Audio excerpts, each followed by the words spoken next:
আসসালামু আলাইকুম, আমি সাইদ সজীব। আপনারা হয়তো অনেকেই জানেন যে এই চ্যানেলে আমি দীর্ঘ ৭ মাস ভিডিও আপলোড করি নাই।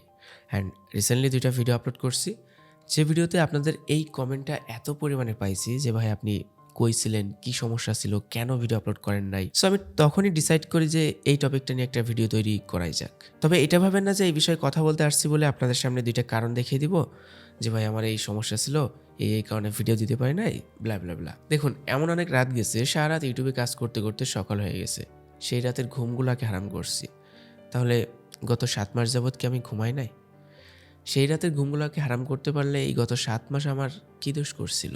এই বিষয়টা নিয়ে আপনাদের সামনে যদি ২ টা কারণ দেখিয়ে আমি এড়িয়ে যাই বা ভুলগুলা স্বীকার না করতে পারি, তাহলে আমার কাছে মনে হয় সেটা হাস্যকর ছাড়া আর কিছুই হবে না। সুতরাং এই ভিডিওতে আমার ইউটিউব জার্নির দীর্ঘ ৪ বছরের অভিজ্ঞতা থেকে এমন কিছু কথা শেয়ার করব, হতে পারে আপনি অলরেডি একজন সফল কনটেন্ট ক্রিয়েটর বা ইউটিউবে কাজ করছেন বা কাজ করতে চাচ্ছেন, এমন কিছু ভাবছেন।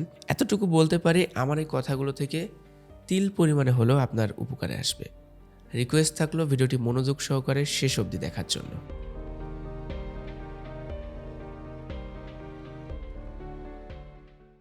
দেখুন এই ভিডিওতে আজকে আমি ক্যামেরার সামনে বসছি একটু অন্যরকম মাইন্ড নিয়ে। অন্যান্য টপিক নিয়ে ভিডিও বানানো আলাদা বিষয়, বাট এই ভিডিওটা একটু অন্যরকম আমার কাছে মনে হচ্ছে বানানোর ক্ষেত্রে। ছোটবেলায় যদি কাউকে কোয়েশ্চেন করা হয় যে তুমি বড় হয়ে কি হতে চাও, তাহলে স্বাভাবিকভাবে অ্যান্সার দেয় যে আমি ডক্টর হব, ইঞ্জিনিয়ার হব বা বিজনেসম্যান হব। বাট আমার কাছে যদি কোশ্চেন করা হতো যে তুমি কি হতে চাও, সেক্ষেত্রে আমার অ্যান্সারটা এমন আসতো যে ডিরেক্টর হওয়ার, সিনেমাটোগ্রাফার। সেই ছোটবেলা থেকেই না আমার ভিডিও মেকিং এর উপরে একটা অন্যরকম আগ্রহ ছিল। ক্যামেরা নিয়ে কাজ করব, লাইট নিয়ে কাজ করব, শুটিং করব। থাকে না মানুষের একটা মানুষের একটা বিষয়ের উপরে আগ্রহ থাকে।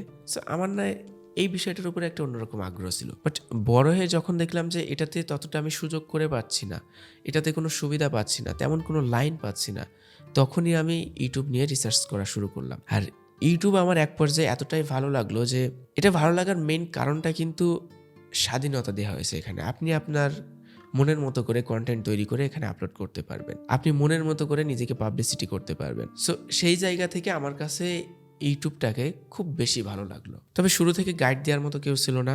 ওই ইউটিউব শেখা ইউটিউবের ভিডিও দেখেই। তবে একটা আগ্রহ সবসময় কাজ করতো যে আমাকে প্রচুর ভিউজ পেতে হবে, প্রচুর সাবস্ক্রাইবার পেতে হবে। আপনার যখন কোনো জিনিসের উপরে তীব্র আকর্ষণ থাকবে, আগ্রহ থাকবে, সেই জিনিসটা আপনি না পাওয়া পর্যন্ত কিন্তু স্বস্তি পাবেন না। আমার ভিতরে ওই ফিলিংসটা কাজ করতে শুরু করলো যে আমার অন্যান্য মানুষের ভিউজ দেখলে আমার মনের ভিতরে আগ্রহটা আরো বেড়ে যেত যে আমি কেন এমন ভিউজ পাবো না, আমি কেন এমন সাবস্ক্রাইবার পাবো না। ঠিক তখনই ইউটিউবটা আমার ফিউচার প্ল্যানের সাথে জড়িয়ে গেল। আমার একটা দায়িত্ববোধ চলে আসলো। তবে এই যে আগ্রহটা কাজ করছিল আমার ওপরে, যেমন আমার যখন 0 সাবস্ক্রাইবার ছিল, তখন আমি যদি 10টা সাবস্ক্রাইবার কমপ্লিট করতে পেরেছি, তো আমার কাছে মনে হয়েছিল আমি কি না কি করে ফেলছি। আমার টার্গেটটা যখন 10,000 ছিল, আমার ওই 10,000টা না পাওয়া পর্যন্ত না আমি স্বস্তি পাই নাই। কাজ করেই গেছি। ওই যে বললাম রাতের ঘুম হারাম করে ফেলছি। ওই 10,000 সাবস্ক্রাইবার আমার দরকার, ওইটা আমার প্রয়োজন। এবং একটা পর্যায়ে যখন ওই 10,000 সাবস্ক্রাইবারকে ছাড়িয়ে আমি 50,000 বা 1,00,000-এ চলে গেলাম, তখন কিন্তু আমার ভিতরে ওই 10,000-এর প্রতি যে আগ্রহটা সেটা আর থাকলো না। মানে একটা সময় ছিল সাবস্ক্রাইবার সবসময় কাউন্ট করতাম। ১ ঘন্টা পরে কয়টা হলো, ২ ঘন্টা পরে কয়টা হলো, একটা দিন পরে কয়টা হলো। বড়, বড় চ্যানেলের সাথে নিজেকে কম্পেয়ার করতাম। তাদের চ্যানেলে এত সাবস্ক্রাইবার, আমার কেন এত কম? সবসময় এইটা নিয়ে পড়ে থাকতাম, এইটা নিয়েই রিসার্চ করতাম। তো যখন সাবস্ক্রাইবার, ভিউজ সবকিছু বাড়তে থাকলো, সবকিছুই আস্তে, আস্তে পাওয়া শুরু করলাম, তখন নিজের কাছে একটা দায়িত্ববোধ চলে আসলো যে আমাকে কাজ করতে হবে। এত মানুষ আমার জন্য অপেক্ষা করে, আমার ভিডিও দেখতে তারা ভালোবাসে, তারা আমার ভিডিও থেকে ভালো কিছু শিখতে পারে। তখন সেই দায়িত্ববোধটাও নিজের ভিতরে চলে আসলো। কিন্তু একটা সময় কাজ করতে, করতে কাজের ভিতরে যখন লাইফে প্রবলেম আসা শুরু করলো, তখন না আমার সেই সাবস্ক্রাইবার, ভিউজ বা দায়িত্ববোধ, আমার ইউটিউব চ্যানেল, আমার ফিউচার, আমার লাইফ, এই সবগুলো ভুলতে শুরু করলাম। তখন এই জিনিসগুলো, এই ফিলিংস, এই যে আগ্রহ, এইগুলো আর ভিতরে কাজ করছিল না। আমি মানে কেমন জানি এই জিনিসগুলো থেকে নিজেকে হারিয়ে ফেলতে শুরু করলাম। একটা পর্যায়ে দেখা গেল যে আমি কাজ বন্ধ করতে, করতে সেটা যে কখন ১ মাস, ২ মাস বা ৩ মাস চলে গেছে আমি নিজেও বুঝতে পারি নাই।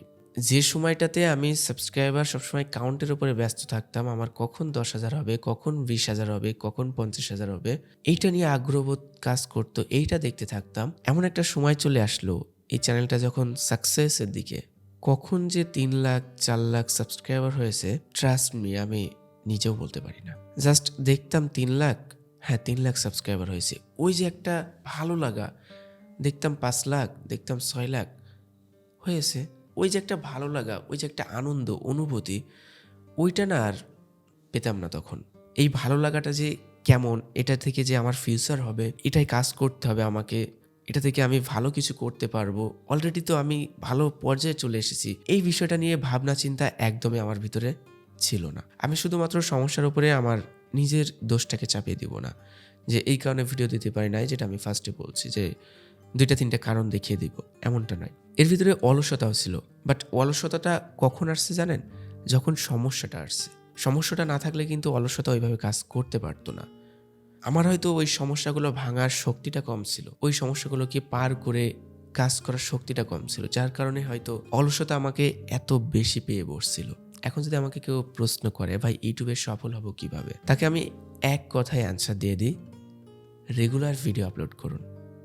হতে পারে সেটা 1 দিন পরে, 2 দিন পরে, 3 দিন পরে বা 1 সপ্তাহ পরে, বাট সেটা রেগুলার করতে হবে, তাহলে আপনি ইউটিউবে সফল হতে পারবেন। সবসময় একটা বিষয় মাথায় রাখবেন, আপনি আজকে ঘুমিয়ে সময় নষ্ট করছেন, আজকে খেয়ে দিয়ে বসে সময় নষ্ট করছেন, মানে আপনি নিজেকে ঠকাচ্ছেন। আজকে আপনি আবোল তাবোল কাজ করে নেশা করে সময়টা ব্যয় করছেন, মানে আপনি নিজেকে ঠকাচ্ছেন। আজকে আপনি কাজ করছেন না, আগামীকাল করবেন বা 2 দিন পরে করবেন, 3 দিন পরে করবেন, মানে আপনি নিজেকে ঠকাচ্ছেন।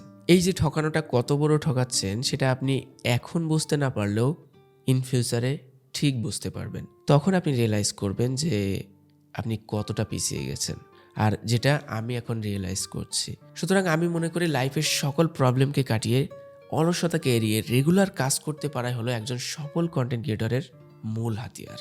এখন আপনি যদি ইউটিউবে কাজ করতে চান বা কাজ করবেন এমন কিছু ভাবছেন, তাহলে আমি আপনাকে বলবো যে লাইফের বড় বড় প্যারাগুলোকে এক সাইডে রাখতে হবে, বড় বড় সমস্যাগুলোকে এক সাইডে রাখতে হবে, আরামাইশকে এক সাইডে রাখতে হবে, বন্ধু বান্ধব আড্ডা দেওয়া এগুলোকে এক সাইডে রাখতে হবে। এটা আগে থেকে ডিসাইড করে নিতে হবে যে আপনি এখানে রেগুলার ভিডিও আপলোড করতে পারবেন কিনা। 1 সপ্তাহ পরে হোক, 5 দিন পরে হোক, 2 দিন পরে হোক, যদি মনে হয় না এগুলো আপনার কাছে খুব একটা প্যারাদায়ক হবে না, আপনি এখানে স্মুথলি কাজ করতে পারবেন, তাহলে আমার মনে হয় যে আপনি খুব তাড়াতাড়ি ইনশাল্লাহ সফল হতে চলেছেন। ইনশাল্লাহ এখন আমি বিশ্বাস করি যে লাইফের কোনো ধরনের সমস্যায় আমার ইউটিউবে কাজ করায় আর কোনো রকমের ব্যাঘাত ঘটাতে পারবে না। সো এগেইন গাইজ, আপনাদের সাপোর্টটা খুবই প্রয়োজন। যারা এই ভিডিওটা এখনো নতুন দেখছেন অথচ সাবস্ক্রাইব করেননি, তারা দ্রুত সাবস্ক্রাইব করে ফেলুন প্লিজ। সবার কাছে একটা রিকোয়েস্ট, আপনি যদি সাবস্ক্রাইব না করে থাকেন তবুও, এই চ্যানেলে তো এখন আমি রেগুলার ভিডিও আপলোড করছি, বাট 7 মাস ভিডিও আপলোড না করার কারণে অনেকের কাছে নোটিফিকেশন পৌঁছাচ্ছে না, অনেকেই জানতে পারছে না যে আমি এগেইন রেগুলার ভিডিও আপলোড করছি। সো সবার কাছে এই রিকোয়েস্টটি আমার থাকলো, এই ভিডিওটা অবশ্যই আপনি শেয়ার করবেন, সেটা হোক ফেসবুক, যে কোনো ধরনের সোশ্যাল মিডিয়া, হোয়াটসঅ্যাপ, ইনস্টাগ্রাম, চেষ্টা করবেন আপনি এই ভিডিওটা শেয়ার করার জন্য। আর লাইক তো দিবেনই, কমেন্টও করবেন যে আপনার এই ভিডিওটা কেমন লাগলো, এই ভিডিও থেকে আপনি কি কি জানতে পারলেন, এই সকল কিছু।